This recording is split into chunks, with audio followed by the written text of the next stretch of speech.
Salut les replayers, on se retrouve pour une nouvelle vidéo. Le PSG qui n'arrive pas à enchaîner, qui perd encore à l'extérieur en Ligue des Champions, Qui rechute comme d'habitude. qui rechute encore une fois, 2-1 pour le Milan AC. On va débriefer, on va en parler. J'imagine que t'es chaud, je te pose même pas la question. Ah, bah Je te pose écoute, je même pas suis la question. en grande forme aujourd'hui. Hein. Allez, on voit ça, c'est parti.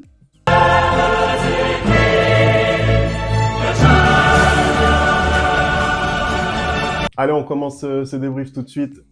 Juste avant de débuter, on voulait vous remercier, bien entendu, pour les 500 abonnés. Merci le beaucoup. Cap, le cap, ça y est, ça avance, ça avance, ça avance. Merci beaucoup. Hein. Merci. Merci de nous suivre. Merci de nous suivre, merci pour l'interaction surtout, les commentaires, les likes, les partages, ça fait plaisir. Et voilà, ça nous donne de la force pour continuer. Surtout les soirs comme ça, où malheureusement, voilà, ça nous sourit pas. Ça dépend. Moi, je souris personnellement. Allez, on va enchaîner avec le débrief du coup. Le PSG qui perd encore à l'extérieur, en Ligue des Champions, dans un grand match, dans une ambiance hostile. Qu'est-ce que tu as pensé du match, toi? Là, pour le coup, tu peux le dire. Là, ce soir, on a eu un grand match de Ligue des Champions. Hein, ce qu'on n'a pas eu il y a 2 semaines parce que Milan n'était clairement pas au niveau. Et on se posait la question de savoir si c'était Paris qui était beaucoup trop fort ou si c'était Milan qui était tout simplement pas au niveau. Je pense que ce soir, on a vu un autre Milan. Hein, et tant mieux. Franchement, tant mieux parce que Milan nous a montré ce soir qu'il pouvait être au rendez-vous en Europe. Hein, ils sont rentrés dans le match avec énormément de bonnes intentions.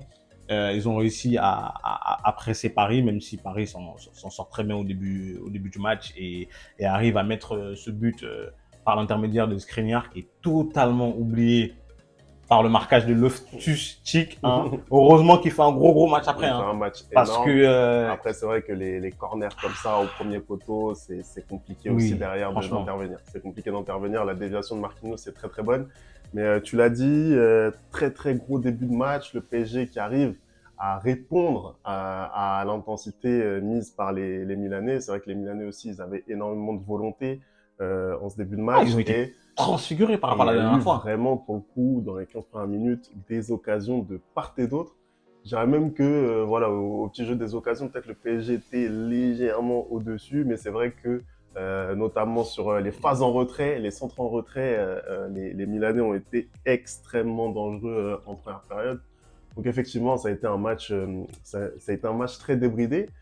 Par contre, après, moi, sur cette première période, j'ai trouvé honnêtement le PSG qui a au fur et à mesure pris la maîtrise en fait du ballon, qui a eu des occasions, qui s'est procuré des occasions. On peut en parler également des ratés de Kylian Mbappé. Non, mais en soi, regarde, typiquement, pour moi, cette première mi-temps, c'est vraiment une bonne première mi-temps de Ligue des Champions parce que pour le coup, les deux équipes ont été au niveau et notamment Paris par l'intermédiaire de Ousmane Dembélé qui fait une première mi-temps, mais alors fantastique, mais il a juste la poisse en fait, Ousmane.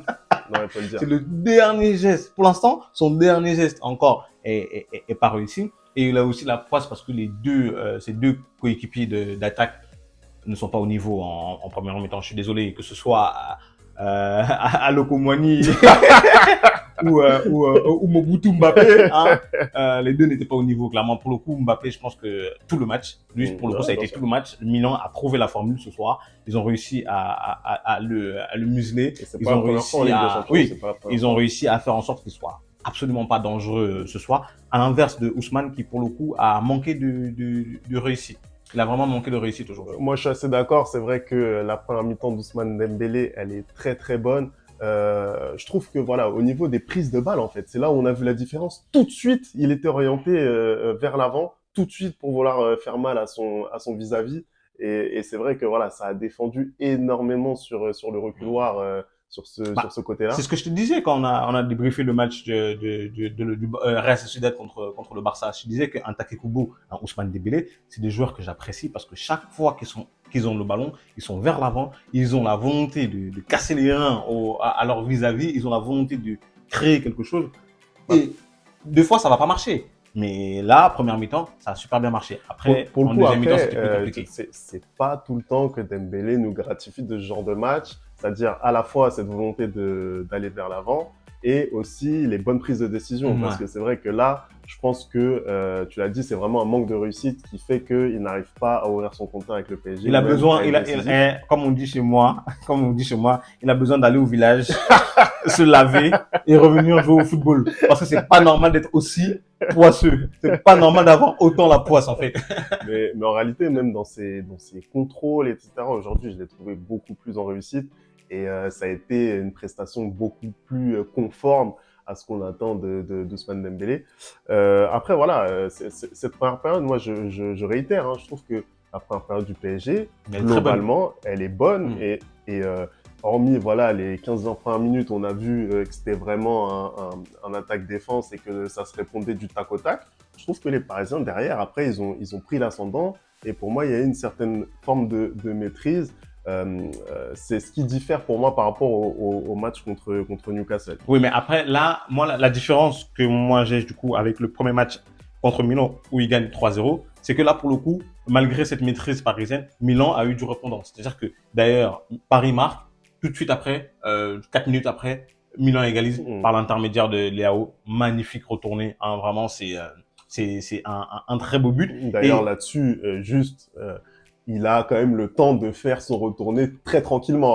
Je sais pas, Marquinhos aussi, voilà, il va aller au cinéma. La défense parisienne. Mais là-dessus, sincèrement, parce que Donnarumma, du coup, il sort l'arrêt au départ et Leao, il a tout le temps de s'ajuster, de faire son petit retourné. Donc là-dessus, effectivement, pour moi, il y a un manque d'agressivité sur Raphaël Leao. D'ailleurs, j'aimerais revenir sur le match de Leao parce que du coup, là, il y a 2 semaines qu'on a fait le débrief du match et je disais que Leao n'avait pas été présent et que justement on l'attendait énormément dans ce match-là et qu'il n'avait pas été présent, alors que ce soir transfiguré, c'est-à-dire que c'est pas le même joueur, il est percutant, il a fait très très mal à la défense parisienne ce soir, notamment à Marquinhos et Skriniar. Il leur a fait énormément de mal, c'est-à-dire qu'il a été, comment dirais-je, très bon dans ses décisions, très bon dans ses prises de balles, pardon, et il a fait à chaque fois les bons choix. Bon, même si de temps en temps il oublie un peu ses coéquipiers, mais ce soir, on peut dire qu'à l'instar justement d'un Kylian Mbappé, pour le coup, lui, il a pris la mesure de ce gros match et il a délivré une performance vraiment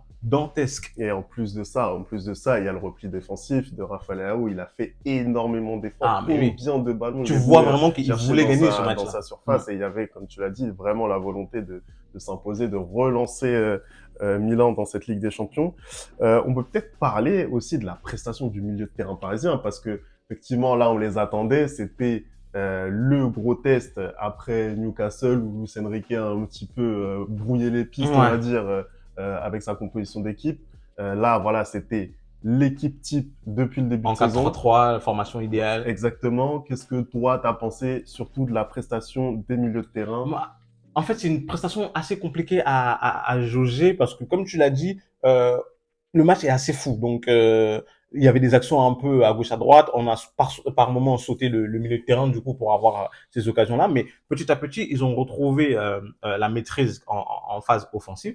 Par contre, moi, où j'ai eu un problème avec ce milieu aujourd'hui, c'était en phase défensive. C'est-à-dire qu'un Loftus-Cheek, pardon, il s'est fait plaisir ce soir. Tu vois, il s'est fait plaisir ce soir et aucun des milieux n'a été capable de l'arrêter. Tu vois ce que je veux dire? Après, c'est vrai que, voilà, on va dire que la caution physique du milieu de terrain parisien, c'est censé être Ougarté. Aujourd'hui, Ougarté, il s'est fait bouger. Il s'est fait bouger. En fait, ça a été le moins bon. C'est très rare. Oui, c'est très rare des trois. pour le coup. Alors, ça fait quelques matchs qu'il est un petit peu en dessous.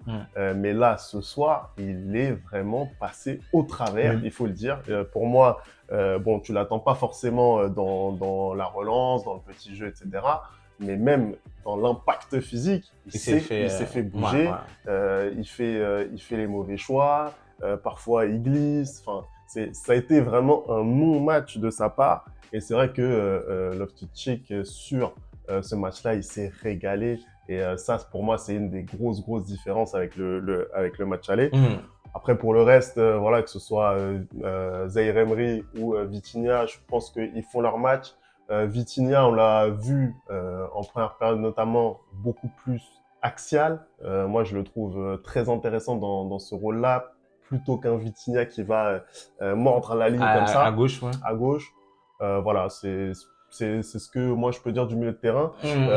Je trouve que globalement, hein, même si il y a défaite au final et j'entends déjà les premiers commentaires qui sont assez sévères avec le Paris Saint-Germain, moi je trouve Bah, que c'est normal après d'être sévère parce que pour moi, c'était vraiment ce soir où il fallait aller assurer sa qualification parce que là, du coup, tu vas devoir aller prendre ta qualification à Dortmund, je crois que c'est contre Dortmund à, et à contre Newcastle à aussi. Dortmund et contre Et contre Newcastle. Newcastle, et ça va être très très compliqué, tu vois. Newcastle, t'as perdu, et Dortmund, qu'on a vu ce soir, c'était un Dortmund totalement transfiguré. On a bien eu raison de dire que c'était le groupe de la mort, parce que ce groupe, vraiment, on ne sait plus ce qui se passe, en fait.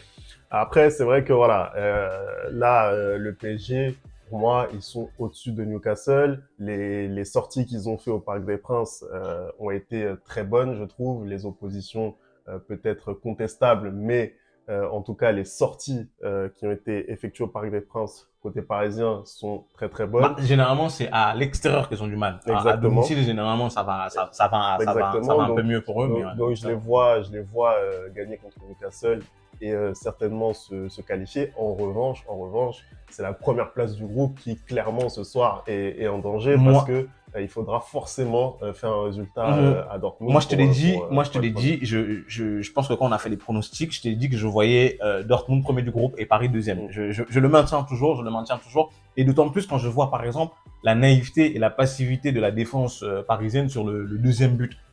Ils s'arrêtent totalement de jouer parce qu'ils pensent qu'il y a faute sur Hakimi. Ça C'est c'est pas n'importe normal. quoi. On est en Ça Ligue c'est des n'importe Champions. quoi. On est en Ligue des Champions. Tu ne peux pas t'arrêter de jouer. Tu te défends et ensuite il y a la VAR Mm. aujourd'hui. On va revenir si jamais il y a faute ou autre. Mais tu t'arrêtes de jouer et Skriniar dans le jeu aérien, il se fait manger par Il se Olivier. fait Il se fait manger. manger par Bon, Olivier après, à juste titre. il faut franchement dire que Giroud, ce qu'il fait dans Ah le oui, domaine après dans le jeu aérien, aérien, c'est voilà. extraordinaire, faut le dire. Mhm. Là, c'est pour le coup, Skriniar, il s'est coltiné un vrai client Et tu parce que vois, vraiment, contrairement au match aller, pour le coup, là, j'ai trouvé qu'il a pesé sur la défense. mm, Il a fait les bons appels tout au long du match, même s'il n'a mm, pas toujours été servi. mm. Mais là, tu vois, il a cette volonté-là d'attaquer le but et Oui, il est il s'est récompensé. procuré des occasions, hein. De toute Exactement. façon, c'est l'attaquant le plus régulier côté milanais.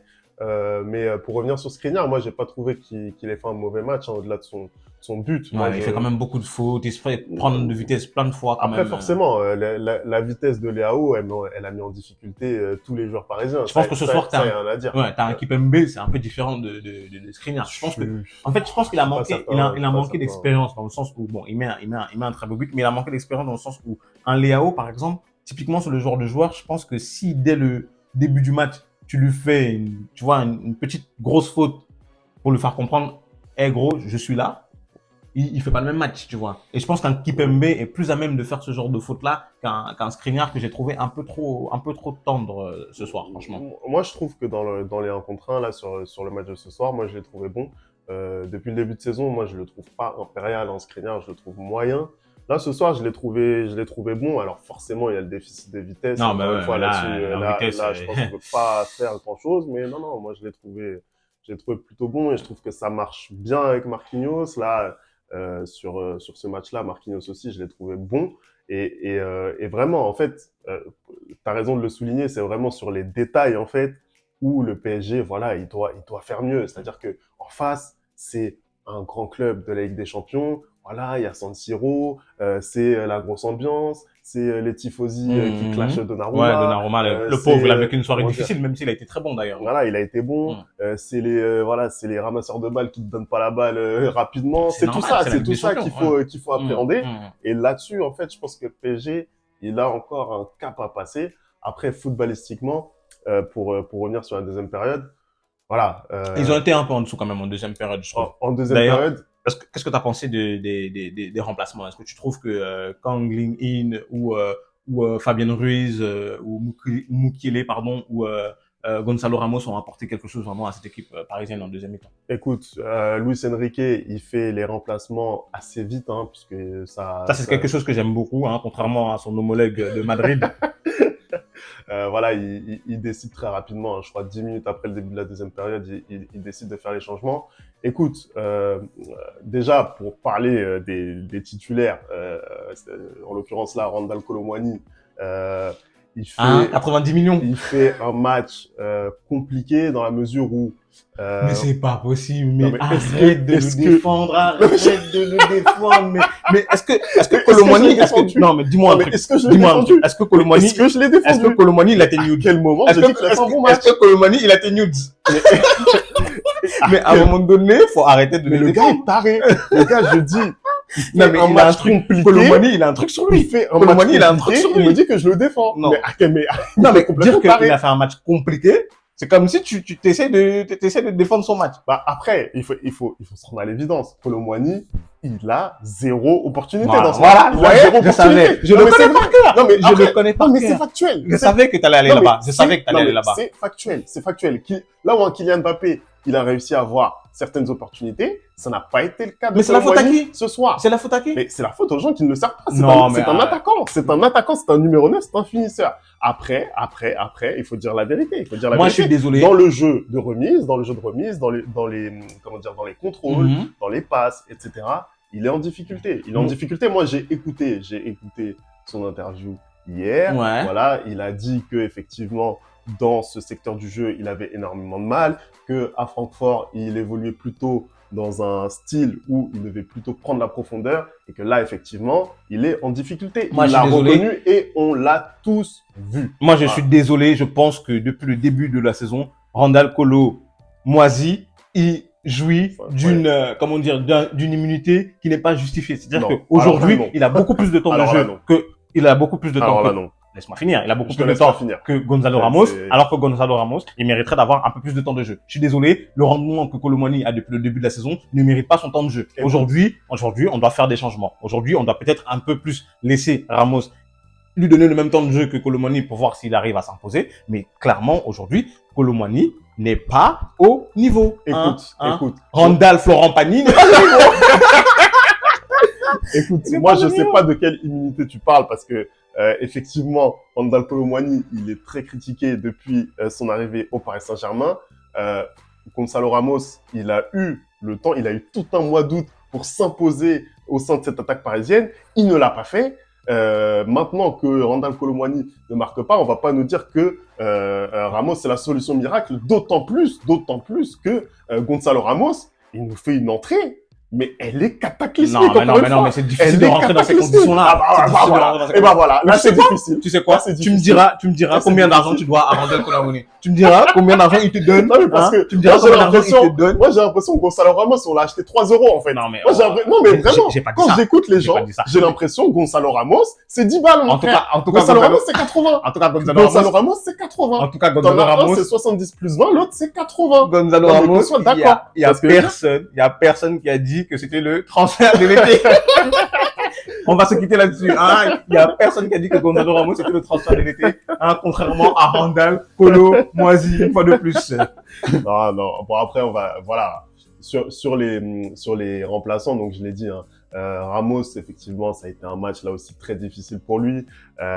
L'entrée de Fabien Ruiz, pour le coup, je l'ai trouvé meilleur dans un rôle justement de sentinelle. Il remplaçait Ugarte, je l'ai trouvé meilleur.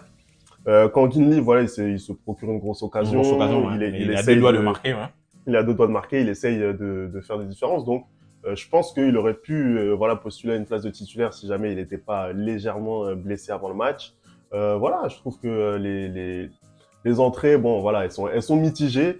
Mais globalement, pour cette deuxième période, c'est vrai que le Paris Saint-Germain, il a manqué de tranchant. Et avec justement la comparaison de ce match face à Newcastle, je trouve que il y a quand même eu cette volonté, voilà, de maîtriser, d'essayer d'aller vers l'avant, d'être un petit peu plus patient dans la construction.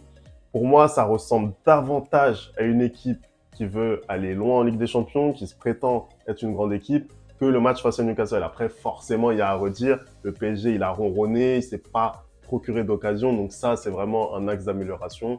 On verra ce que ça va donner lors du troisième et dernier déplacement face au mur jaune. On verra bien. En tout cas, ça permet au Milan AC de se relancer dans ce groupe de Ligue des Champions. On va voir le classement. Et ça nous permet aussi d'avoir 2 dernières journées qui vont être très, très, très, très, très importantes, hein, dans ce groupe de de la mort. Je pense que le Paris Saint-Germain va s'en sortir malgré tout, mais à quelle place, hein, ça on va bien voir, hein, on va bien voir. Ouais, parce que Je te laisse conclure. là, justement, au classement, hein, les équipes se tiennent en 3 points. C'est-à-dire qu'aujourd'hui, Newcastle peut tout à fait se qualifier et terminer premier de la poule. Bah, écoute, ça sera pour mon plus grand plaisir. Ah, vraiment, c'est juste incroyable ce qui se passe. Donc, Dortmund en tête et le PSG deuxième de ce groupe, mais surtout la grosse opération, elle est pour le Milan AC aujourd'hui. Le Milan AC, ils étaient avant le match, personne pariait sur eux, et là ils arrivent à s'en sortir. On verra ce que ça va donner. En tout cas, merci d'avoir regardé cette vidéo. On n'oublie pas les bonnes habitudes, bien entendu. @le replay foot pour nous dire ce que vous avez pensé de ce match. Et continuez à vous abonner. Continuez à vous abonner. Là, on a dépassé 500. Continue. Prochain objectif, 1000. On peut le faire. Très rapidement, On peut le faire. Ensemble, on va le faire. Voilà les slogans des Parisiens. C'est ça qui fait qu'ils n'ont jamais gagné la Ligue des Champions. Voilà, vous voyez, les slogans à la con comme ça, là. Allez, on va se retrouver très vite pour une nouvelle vidéo du replay. Ciao!